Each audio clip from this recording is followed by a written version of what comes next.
Các con ơi, cô con mình lại gặp nhau nào.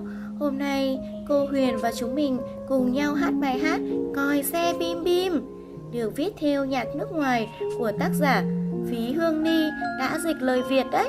Bây giờ chúng mình cùng hát với cô nhé.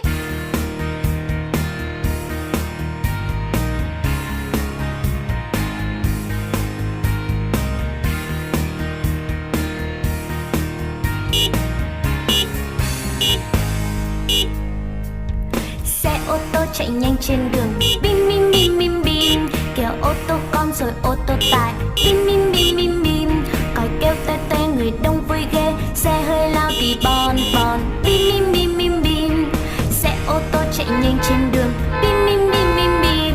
Kìa ô tô con rồi ô tô tải, bim bim bim bim bim. Còi kêu toe toe người đông vui ghê, xe hơi lao thì bon bon, bim bim bim bim bim.